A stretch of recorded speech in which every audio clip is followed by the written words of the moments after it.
Welcome back to Copper Star Precision, the channel dedicated to getting you more points at your competitive shooting matches. If you have a CZ457 MTR or some other wood stock that you do not want to drill into or alter in any way in order to get a nice cheek riser so you can get proper eye relief to your scope, then this is the solution for you. This is the Bradley Cheek Rest, and it's wonderfully made.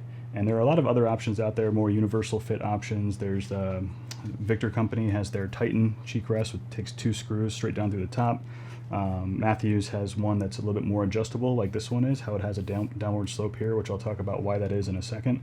But they have one, but that's 2 screws from the side, even though it does give you the height and the cant ability here. But I didn't want to drill into this beautiful walnut stock. I really like this stock, and I wanted to keep it, you know, I did drill into the fore end of it in order to attach a rail, but I didn't want to alter anything back here. And the way I have this in this orientation is actually a little bit different than what you'll see on the website for the Bradley Cheek Rest. There's actually another strap which I have taken off, just like this one, that should wrap around here. The one that is included in here is a little too short, but that's because this is intended to be kind of mounted a few inches rearwards, and I'll talk about why I have it so far forward in just a moment. But again, you know, multiple adjustments here. This is one of their more premium offerings. It's basically a Kydex shell with a leather overlay. It is extremely high quality materials, and of course I had to opt for the copper hardware there, seeing as this is Copper Star Precision. So nice little touches there. Made in the USA, absolutely fantastic piece. Craftsmanship is really well made. But essentially all it does is clamp onto your rifle, and even without that back supporting strap there, I mean, I can move the whole rifle without this thing sliding on me. I have it basically positioned at the apex of this saddle here in the buttstock, and that's a nice position for me because I am running a cantilever mount.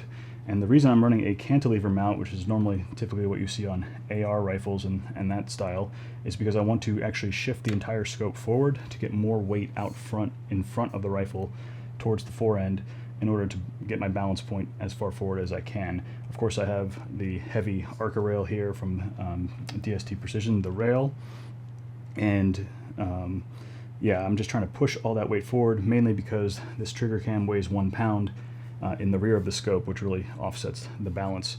And so I needed something that was both adjustable in height and something that could help me get proper eye relief on these pretty tall rings that are moved much more forward than what you might normally have on this Area 419 scope base here. It also allows future opportunities, which I'll talk about in future videos, a couple more Picatinny slots where we can attach some accessories here, which I'll talk about in another video. Also, it has the added benefit of leaving a little bit more real estate back here, so I can use this. This is the Armageddon Gear Rear Admiral. It's basically an L-shaped bag.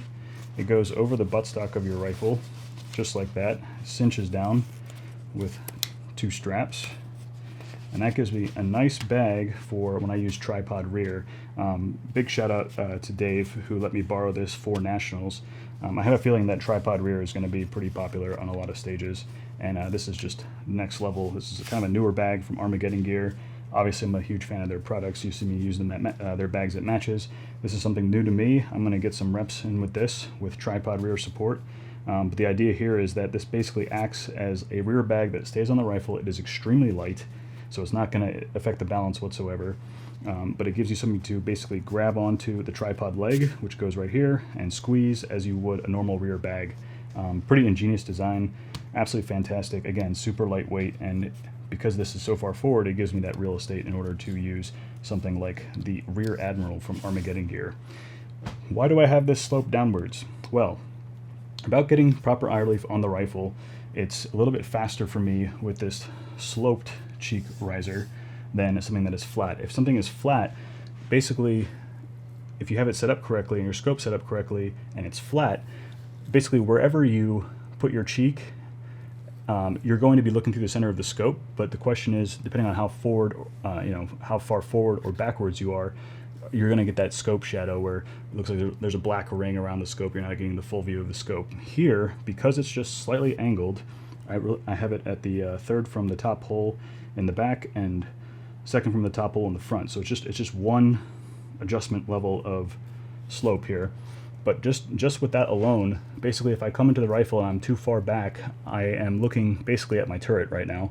And if I go too far forward, I'm basically looking at this bubble level. So it's almost forcing me as I come into the rifle, you know, set the rifle down on a bag, on a prop, come in, and I can just slide my face in, and it just guides me right to that perfect spot. If I go too far, I'm looking below the scope, I just come back a little bit.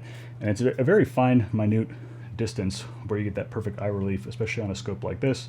The eye box is pretty tight, pretty unforgiving, especially at those higher magnifications. So just being able to put the rifle down, get on the rifle, and kind of slide my face until, boom, the entire scope picture is in my vision. It also helps for those weird support side stages. It's the same thing. A lot of people fumble around, they move their head side to side, up and down, because they're not used to getting that eye relief on their non-dominant eye. But all I have to do is basically put my cheek down, and I just slide in until I see the picture. So it's just come in and slide, and then I'm right there. So just for me, you know, again, a lot of this stuff is personal preference, but it's just so natural just to come into the rifle, shoulder the rifle, and then you get to a point where, boom, the picture almost just pops, and you get to see everything through the scope. Of course, with proper practice and whatever, you know, the fundamentals of getting on the rifle, getting a good shooting position, all that will be developed. This is just kind of an extra way to just force me to kind of repeat the same, you know, kinetics. As I come into the rifle every time, I'm just coming in, sliding down, and then it's right there, and I'm ready to engage targets. So again, I wanted something that was not going to drill into the stock, which was very important to me. If it's not important to you, there are definitely much cheaper options out there. There's also just a plain Kydex version of this. I decided to go with the leather because the plain Kydex version, if it's in black, you know, in the Arizona sun, things get pretty hot. So when you come into the rifle, you might get a little, ooh, like, hey, that's warm.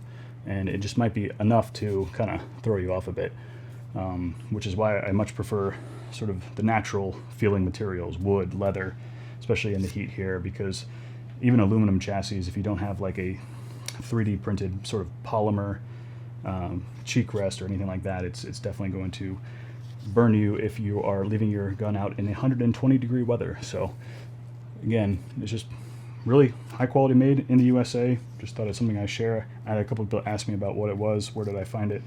It is the Bradley cheek rest, which is available online. Thanks for tuning in. You're going to see this rifle at Nationals next week, basically, and I'll bring you along for the ride. I've got the trigger cam. Hopefully get some creative match footage from all the stages there for those who are unable to attend. It's really a fun time, and this year seems like it's going to be pretty epic in terms of the course of fire, as well as some of the side stages and all the things they have going on for us at Nationals. So I'm super excited to be there, super excited to represent Arizona, represent pretty much this community here who has been cheering me on the whole way. So I appreciate all the support as always.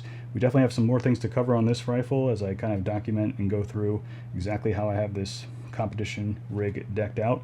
And again, there's some spots up here for some additional accessories, which we're going to talk about in future videos. And if you notice, there's also a red dot up here, which I will discuss in a future video. So if you haven't subscribed to this channel, make sure to go down below, subscribe, enable notifications, like the video while you're down there, leave any comments down below. And until I see you next time, as always, score more points.